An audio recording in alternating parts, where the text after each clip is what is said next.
get started, everybody. Is everyone having fun? Yeah. Is everybody's brain totally filled up and fried from Mr. Newman? No? Well, mine is. Can somebody loan me some extra space in my brain? I'll pay for the rental. All right. Thank you. All right, so we can get going then because I got a little extra space in my brain now.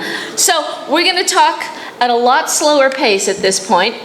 We're going to talk about some of the flaws in the Constitution, and I'm going to address a few of them obliquely, but we're going to pick several of them to discuss in more detail tomorrow, okay? So, let's turn this on and get started. Is the Constitution perfect? No. Perfection only belongs to God. And the people, the very learned and educated and hardworking men who worked that hot summer in Philadelphia to create the Constitution, they knew that perfection is only God's, and they did their best. Franklin said, "I expect no better. I'm not sure it's not the best." Hardly a ringing endorsement. It's like, okay, we worked on it. We got it as good as we could. Good luck. Rah. They tried. They really tried. They actually did an amazing job, and it's a testament to the level of work that they put in and the guidance that they had that it has withstood the incredible attacks against it for all these years. The Constitution has been under direct, serious attack for well over 100 years. And yes, it's very beaten down, but it's not dead yet, just rested, right? Anyone get the old Monty Python skit? All right. So the convention that was called in 1787 for the sole and exclusive purpose of recommending amendments to the Articles of Confederation, of the 13 states, 12 sent delegates. I don't know why Rhode Island didn't. Maybe they just thought it was good enough. Maybe they were busy that summer. They'd already made their vacation plans and they weren't going to change it for a convention. The closing of the Constitution, the Eschatica, right, that closing formal statement says, by unanimous consent of the states present, and each state had one vote. So of the 12 states there, they all voted to recommend that this Constitution be ratified by all 13 states. But there were 3 delegates who absolutely refused to sign. They refused to give their recommendation with their signatures. They weren't going to actively work against it, but they weren't, I'm not putting my name on this thing. All right? And of all the delegates that New York sent, which was like close to a dozen, all but one of them went home before the day they were going to sign it. Because again, they didn't want to put their names on it, they didn't want to stand against it, and they didn't want to make a big stink, so they just kind of snuck out under the cover of darkness and went home. Well, they didn't sneak out, they went home, leaving Alexander Hamilton to sign for New York. And a lot of the delegates to the convention were dissatisfied to some extent. Right? It's like, it was done in convention, by committee. By definition, that means that everybody's going to be unhappy at some level or other. And they put in the method of amending the Constitution because they knew that there were going to be mistakes found and errors and things that didn't work the way they expected them to work and changes that were going to be needed down the road. Most of the errors in the Constitution, if you look at them and analyze them, are errors of naivete or innocence. And that's not to say that the people who were writing the Constitution were naive and innocent. I mean, they were warriors in the battle for independence. They were patriots. They were They'd had plenty of experience at Hard Knock University. They all had advanced degrees from Hard Knock University. But they were not prescient. They could not see the effects of political parties. They couldn't see the effects of technology. And they expected, after having fought so long and so hard for freedom, that people would be, for a while at least, on their guard to watch out and be the proper custodians and watchdogs of this document that was codifying their freedom and the limitations on government. So they didn't pay anywhere near enough attention to the effect that political parties were going to have on this structure that they had created with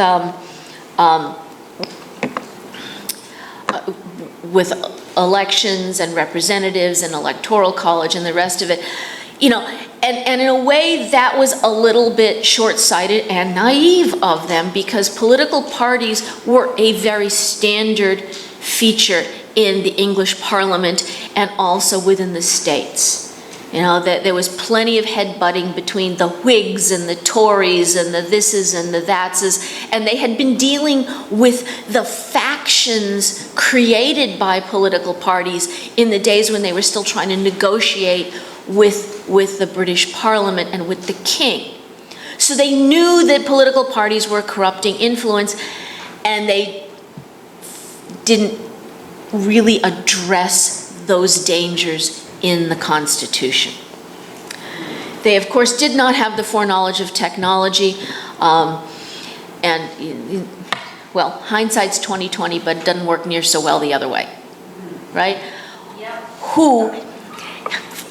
There's an author whose writing style I don't particularly like, but he actually has some really good titles on his books, and one of them was a book about life in medieval Europe. And the title of it was A World Lit Only by Fire, which is a really evocative title. But that's where these people were living, right? A world lit only by fire. If you wanted light after the sun went down, you had candles, either tallow or wax, or you had oil lamps or some kind, or you had fires in a fireplace, and that's it. No LEDs, no incandescents, no little fairy lights. You know, when it got dark, you stopped doing anything that required handwork. You stopped doing anything that required fine reading. You didn't have enough light. In a world with those limitations, trying to pre-anticipate the incredible changes that were coming in the next couple of centuries, it was like, who can do that, right? And another big factor was that the perpetual existence corporation didn't yet exist as a legal entity. Yes, there were corporations in existence like the East India Company, right? But corporations had this strange life, limited life in those days.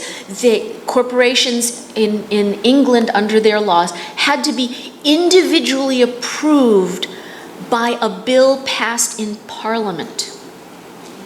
You wanted to form a company, you couldn't go down to the Secretary of State and you pay your fee and you say you want to be Acme Incorporated because you're going to get that Roadrunner this time, right? Couldn't do it. You had to have Parliament, a member of Parliament, bring forth a bill allowing the existence of your company for a certain specific number of years, which was not terribly many. And the shareholders had to be listed on the bill. They had to have huge investments, and the number was strictly limited. So this, the multi-million share owner corporation that lives in perpetuity, like Coca-Cola or Nike or ExxonMobil or, name your corporation du jour, it did not exist, right? Although the few corporations that did exist still lobbied Parliament to get favorable conditions for themselves. The Boston Tea Party was a corporation had lobbied for the ability to bring that tea to Boston, because even with the new taxes, it was going to be better quality tea at a better price. They figured the colonists are going to lap it up, not realizing that the issue was the tax, not the price, right? So even with this very limited corporate structure, corporations were still lobbying Parliament, and they didn't take that into account either. So the flaws that I'm going to be going through, they're not in any particular order. It's not an exhaustive listing. Some of the flaws in the document itself only become apparent with the passage of time, as the branches and other groups and the states and the people interact, and you start to see where the friction spots are and where things are not working smoothly. As new circumstances and new technologies appear and change the way the structures interact. Another place where flaws show up is when the watchdogs go to sleep. Because the first places to be encroached upon are going to be the areas of inherent weakness, right? You don't win a besiegement of a castle by going straight against the walls. You put up a feint in front of the walls while you've got people in the back trying to undercut the foundations or cut off the water supply. You go for the weak places first. So when the watchdogs sleep and the attackers try to come in, they're going to go for the weak spots first, right? The other thing is that time and again, they said, this Constitution was created only for a moral and religious people, and it is wholly unsuited for the governance of any other kind. So when the self-government, as Pastor Whitney said yesterday, right, the first government is self-government, and then family government, and then church, and then civil.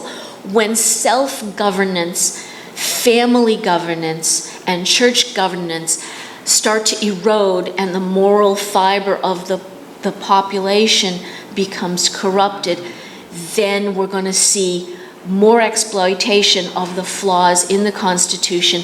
Those exploitations are going to be more successful, and people are not going to be stepping in to try and stop them. All right? All of the flaws that we're going to talk about, they do deserve some analysis and some time to think about. And some of them, you can kind of live with. Others we will need to address, and not all of them need to be addressed politically.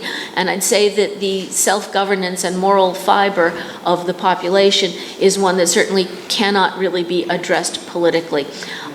One of the things, and people will be mad at me for saying this, and I've said before, if I don't confound you or upset you at least once, I'm not doing my job. There's a lot of pressure to overturn Roe v. Wade and the horrors of abortion, and I'll agree to a large extent, but I'll tell you flat out, if we had a religious and moral people, they could make abortion legal retroactively to age 18, and no one would take advantage of it. The problem is moral. Yes. Amen. Right? You cure the moral, and the political will follow. Yes. Amen. Right? All right, and like I said, we're going to address some of these in more detail. So you may see, well, that's a big one. Why aren't we talking about that? Well, maybe it's on the list for tomorrow. All right. So a couple of the problems here is the lack of limitation on the length of service by the representatives, by the senators, and by the presidents.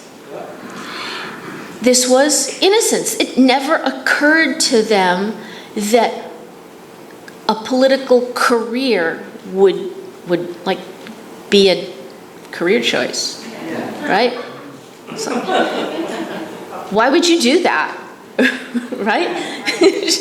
It never occurred to them, and so they didn't build in any limits.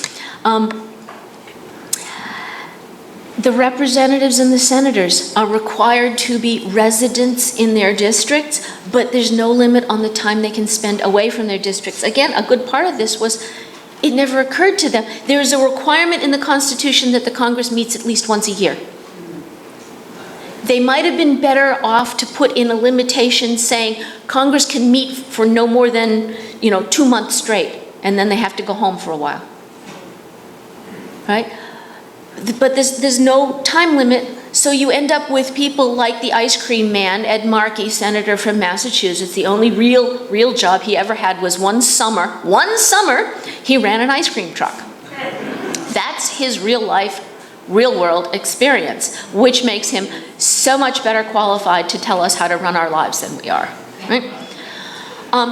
He has his residence in the town of Malden, a tiny little, lower middle class family style house. Somebody went digging a few years ago when he was running for Senate the first time and discovered that the water bill for the entire house for the entire year was $11. That isn't even a leaking faucet. Right? He doesn't live there. He probably doesn't know where the keys are. He has a multi-million-dollar mansion in Chevy Chase, Maryland, and that's where he actually lives. But as representative and then as senator, he is supposed to live in the district he represents. He is required to be a resident. And again, Vattel goes into great and gory detail on the difference between residents versus inhabitants versus vagrants versus settlers. It's actually really interesting, and yes, great and gory detail, but it's also like 3 pages, right? Maybe 4 pages. And I recommend, it's available free online, go look it up and just read it. A resident is somebody who's tied to the area where they live, right? Bound by the civil polity, required to defend, knows their neighbors, knows their concerns. A settler, is somebody who's living there but doesn't have citizenship. If you don't spend significant time in your district, you're not a resident. I don't care how many houses you own, if you don't spend time there, you are not a resident. What you are, by Vattel's definition, is a vagrant. A vagrant is somebody who lives in a place where they have not established settlement or residence, right? But has not relinquished their prior place of residence or settlement, right? So Markey and most of the other legis vermin in DC are vagrants. And time was, in the deep and distant past, that vagrants were made to leave the city limits by dusk. Right? There's a few nights of sleeping under the hedgerows would probably do a lot of these people a lot of good. Right? So they really ought to have a limit on how much time they can spend away from their districts. There's also a lack of limitation on the length of service by officers who are not elected officials. So now that leads us to the bureaucratic state. How long has Anthony, the fake doctor, been running things in the CDC? He's been there for decades. He oversaw killing people in the AIDS epidemic with the use of AZT, that was a failed cancer drug that killed people but didn't help them, right? And he has presided over one fiasco after another for the better part of 50 years. Boot him out. But there's no limitation in the Constitution on how long somebody can serve as a federal officer. And again, this is the sort of job where we should have top quality people who are actually active in the field, cycling in and out of positions, right? As opposed to an entrenched, deep state, corrupt, blackmailable bureaucracy running things for the benefit of everybody but the American people. And again, there's no protections against or limitations on the political parties. Now, how you do that, I'm not so sure, but they ignored the issue, right? Voting and citizenship. Vattel and the framers, they knew his work, right? Somebody once said, well, they could not have used Vattel as a reference because it wasn't translated into English until like 1803, and they were writing this in 1787, because nobody in 1787 could ever read in French, right? People who were fluent in Latin and ancient Greek and French and English because those were what you needed to be fluent in to be considered an educated man in those days. They couldn't read in French. I wonder how that works. So Vattel is very clear that voting is tied to citizenship, right? Who are members of a civil society bound by duties to the place where they are citizens. They are subject to the civil authority there. They share in the sovereignty and the political power, and they share all the advantages of citizenship. Inhabitants are people who have legal permission to stay. They'd be like a green card holder, but they lack some advantages of citizens, such as voting. Right? That distinction should have been made more clear. Also, if you look at the Constitution, you see in Article 1, there's a tie between representation, payment of taxes, and voting. All right? That's why we have the census, is to assign the number of representatives, right? But that census was originally, before it was overturned by the 16th Amendment, tied to direct taxes. That's why there was a surprise when, after the Civil War, that there were so many more slaves. They had undercounted the number of slaves, not because they didn't want the political representation, but because they didn't want to pay the tax, right? We talked about that, and they were committing tax fraud. So if you want a say, you have to pay. Or else, why would you hold the Tea Party in 1773, right? They were being taxed without having a say.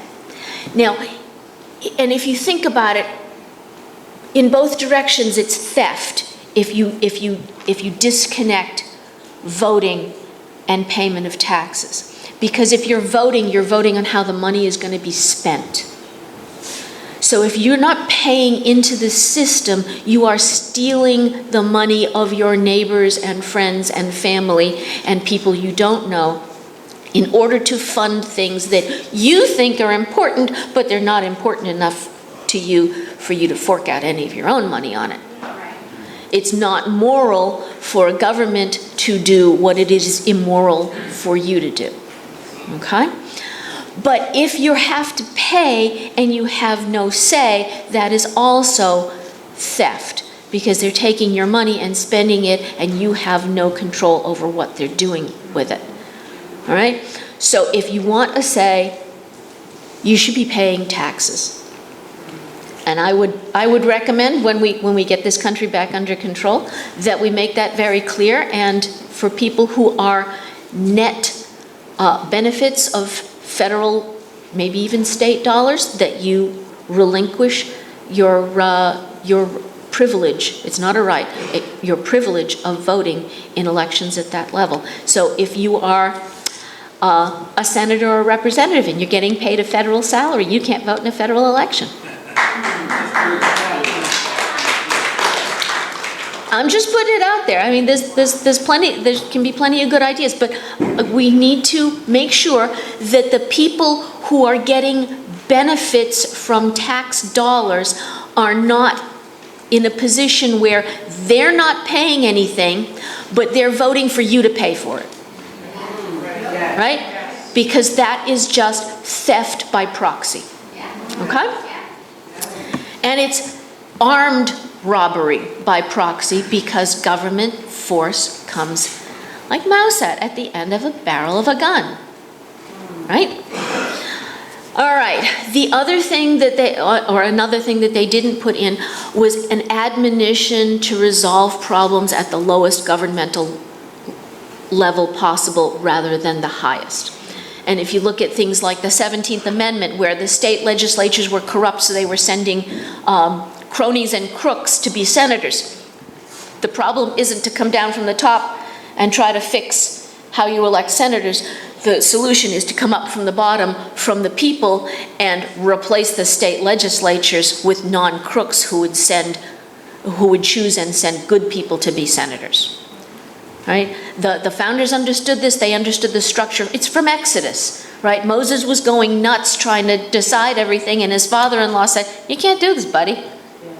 right? You make a council of 10 families, and then 50, and then 100, and you should only see the problems that haven't been able to be solved at the bottom, right?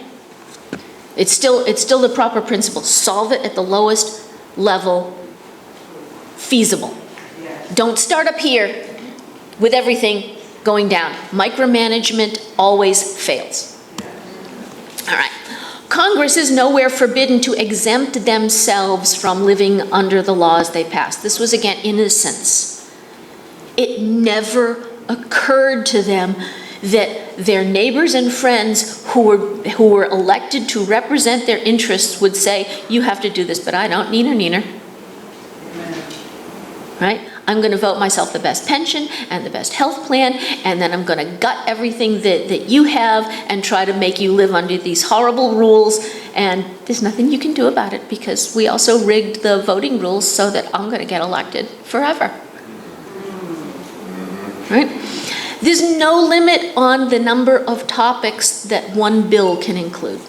This was, again, a flaw of innocence and naivete, because they would never have done it, and it just didn't occur to them to say, and maybe the constitutional level isn't the place to do it. Maybe it should have been an act of the first Congress, right? To say that all bills shall encompass no more than one topic.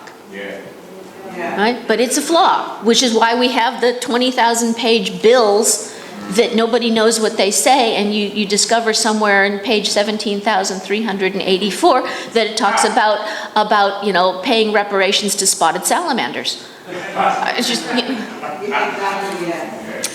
there is also no clear path that's given for dealing with a betrayal of the oath to uphold the Constitution. And when does that oath expire? Never. That is a lifelong oath. If you take that oath once, that is binding before God for life. But there's no clear path for dealing with it. At the very least, you should be removed from office and lose any benefits you have. Right? But it's not there. And they do require a full, roll call vote on any veto override. It should have been on every bill. Right? Put your name to it. If you're not willing to put your name to it, go home and let somebody with some moral fortitude take your place. The requirement for limitation to gold and silver for money is limited to the states. It was seen that the states would be the ones issuing, that the state banks would be issuing money, and that the federal government would oversee the value and the standards for it. But it would have been very simple to say you can only have gold and silver money, right? Taking, FDR devalued. That was why they confiscated all the gold in 1933, is that it went from $20 an ounce to $35 an ounce, and it stayed there until Nixon took us off the remnants of the gold and silver standard in 1972, which is when I was just starting high school or finishing junior high school. So I actually remember that. And in fact, somewhere I still have a silver certificate, a $1 bill that says on its silver certificate, redeemable at any Federal Reserve Bank for an ounce of silver. Right? So anyways, federal government should have been limited only to gold and silver money, because since it was not so codified, Nixon did it by executive order, if I recall. But I mean, I was 12 or 13, I don't remember the details, but it would have required a constitutional amendment to change if it had been in the Constitution. Now, there was a promise made in the Constitution that they would not prohibit the importation of slaves before the year 1808.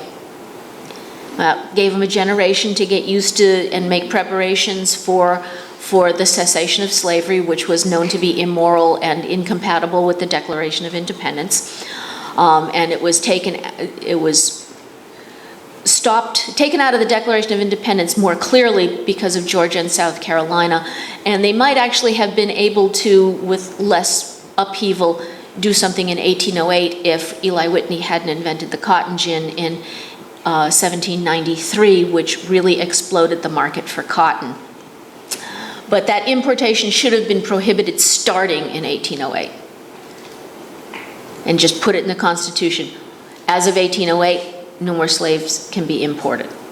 Right? Again, we have an existential survival compromise undercut by moral failing 20 years later. Right? They could also have done something like prohibit manumission bonds. When George Washington died, he freed all of his slaves in his will, because that was allowed. He did not do it during his lifetime because Virginia required what was called a manumission bond. Basically, a slave owner had to put up money in a bond to make sure that this newly freed slave would never be a recipient of public charity. So the younger and more able the person was, the higher the manumission bond, which had to be paid in cash. Now, most farmers, to this day, they get money once a year at harvest time. And for the rest of the year, they have to live off of that money. They usually have a lot of lands and a lot of goods and cattle and all the chickens. What they don't have is wads and wads of cash. So manumission bond was prohibitively expensive. So Washington didn't free his slaves. He also couldn't protect them because it still wasn't nice conditions for freed blacks either. But he couldn't protect them if they weren't his, and he couldn't afford to manumit them. But he was allowed to free them on his death, which is what he did. Thomas Jefferson, who wrote the screed paragraph excoriating slavery, did not free his slaves by his will when he died. Why is that? Because the Virginia House of Burgesses, in the intervening years between Washington's death and Jefferson's death, passed a law prohibiting the freeing of your slaves by your will on your death. So again, we have a moral failing, then perpetuating a system of errors. The Electoral College was hijacked by the part of the political parties. Right? The state legislatures are supposed to pick the electors who will pick a president without this primaries and jockeying for position and two slates of electors, and whoever wins the popular vote in the state, it's that slate of electors who get to pick, and they of course are bound by party rules to pick the party's candidate. So the entire purpose of the Electoral College to find a really good, moral, reliable, good manager person to be president was undercut by this. You know, the states were given a deadline to certify elections, but there was never a path to certify electors if fraud was claimed.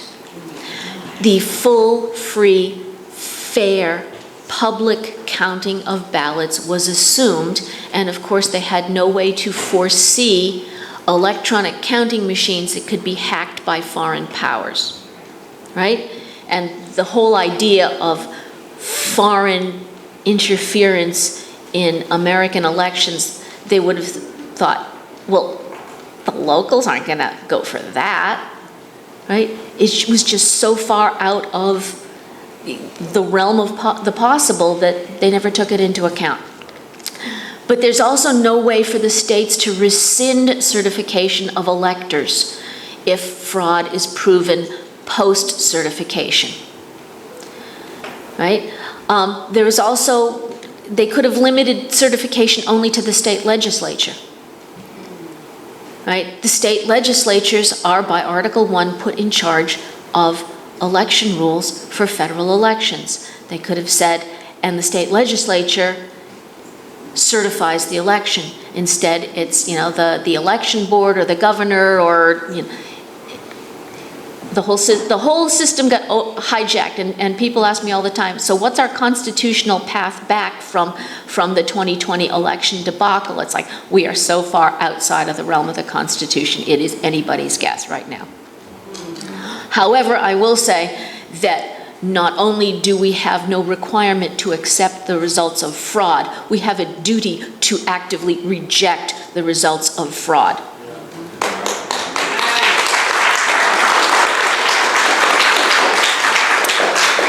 Good behavior. Judges get to keep their offices during good behavior. That's not defined. What's good behavior? Right? You know, doesn't spit in public, doesn't use potty mouth words on the bench. It's just like, what is good behavior? That needs a better definition. And there's no official path for removal from office for unconstitutional acts on the part of anybody working in government, whether the person's elected, appointed, or a bureaucrat. If somebody is acting in to circumvent the Constitution, there needs to be a way to remove them from office. Now, if you've got, the president can be impeached, and if convicted, then they can be removed from office. In theory, you can do an impeachment on a representative. Senators, they expel, but all the ambassadors and all sorts of other public officials, it's really hard to take them out. Really hard to take them out. Judges can be impeached. Again, the most impeachments and removals have been for judges, but without this good behavior definition, not nearly enough of them have been removed either. And there's no ban on regulatory actions by agencies. All legislative power herein granted is vested in a Congress of the United States. So in theory, yes, there's a ban on regulatory actions by agencies in terms of making regulations that have force of law and can be enforced. But again, it could have been clearer that Congress may make committees or agencies in an advisory capacity, but not allow them to make regulations, right? And it's hard to stop Congress from unconstitutionally and unlawfully delegating its legislative functions unless you have a procedure for yanking them out of office, like, that was not acceptable, you're out, right? It has to be fast, because else they'll just get away with all kinds of stuff before the next election comes along, and it's significantly worse with senators than it is with representatives. And it's even worse still when they are no longer residents of the district that they're supposed to be representing. All right, there's no method for the people of a state to overrule the legislature in order to form new states. For example, Eastern Washington State wants to join Idaho. And Northern California, a lot of people in Northern California, they want to have their own state. They're stuck because the legislatures of both states involved, or however many states are involved, need to agree. So if the people in Eastern Washington just want to get rid of those weirdo liberal commies from the western part of the state and just leave them behind, they need their permission to go. Where's self-determination there, right? They could have had some sort of provision for a state that wants to subdivide, right? The Republican form of government, the republic as form of government, is guaranteed to all the states. That could have used a little bit more emphasis, or they could have given a non-exhaustive listing of the prohibited forms, such as theocracies, because Sharia law courts are now active in both Minnesota and in areas of Texas, which is absolutely unconstitutional as well as immoral, right? Monarchies. or any power-centric structure that denigrates the sovereignty of the people or that fails to protect private property. Socialism, communism, fascism, etc., right? Just saying a republic doesn't necessarily point to the areas of problem, because you can call yourself anything. That doesn't mean that's what you are. Amen. Just talk to the gender fluid people. There's a great meme that came up. At what temperature does gender fluid freeze?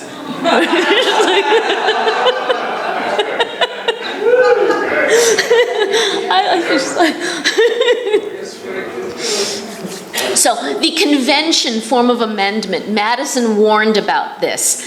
It's a horrible idea. I'm sure Mr. Shurtleff Sr. would be thrilled to talk to you about that for only 2 or 3 hours or days. There might be other ways to do it. Direct amendments by the state legislatures.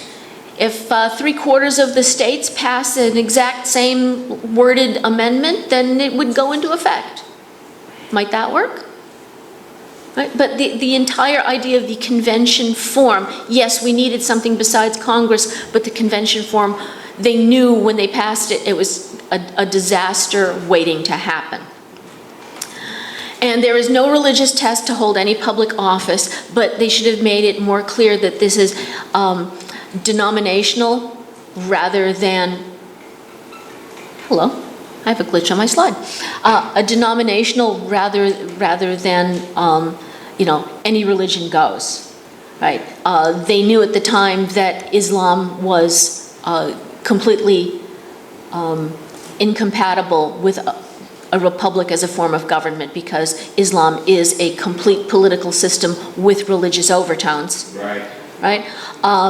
There's a lot of other religions where there isn't the respect for person, there isn't the respect for property, there isn't the respect for the underpinnings of the country. Some of the Buddhist teachings, some of the Hindu teachings, they're just incompatible with our system of government. And it should have been clearly that this was a Christian, or you could even say a Judeo-Christian nation, because without Christian values, there is no self-governance. If you don't have self-governance, people have to be ruled from above, which turns our entire system on its head. And John Adams warned that having a moral people was a requirement for a constitutional form of government. Right? So this was founded as a Christian nation, and it has to stay that way. Right. Second Amendment should have been more clear. Federal government can't stop people from bearing arms. Fifth Amendment, there's no proper definitions of public use or just compensation. 14th Amendment should have been more clear that citizenship grant was limited to those born in or serving under servitude and not applicable to people born in this country of a foreign parent. 16th Amendment, think about why was there a sudden need for more tax money? And how was this sold to the people? How were they tricked into approving it? 17th Amendment, we talked about a little earlier. The problem was the corrupt state legislatures. What's the right level to address that? Federal amendment or, right? And the 18th Amendment, just noting that, is it's the first one that limits the rights of the people. And again, to address moral and cultural issues. And at the federal level instead of at lower levels. And we're still dealing every day with the repercussions of that failed amendment that had to be repealed, such as organized crime, which has now turned to dealing drugs from the days of dealing in speakeasy rum and liquors, right? 19th Amendment. We're going to talk about this one tomorrow. Was it a good idea, a bad idea, or neutral? Right? 22nd Amendment, limit on presidential term. That might have been a good time to limit all elected office terms to 12 or fewer years. And don't forget the bureaucrats, right? They missed an opportunity there. And the 24th Amendment was the ban on the poll tax. That's fine, but voting is tied to taxation in Article 1, and that needs to be reconciled somehow. And that's it.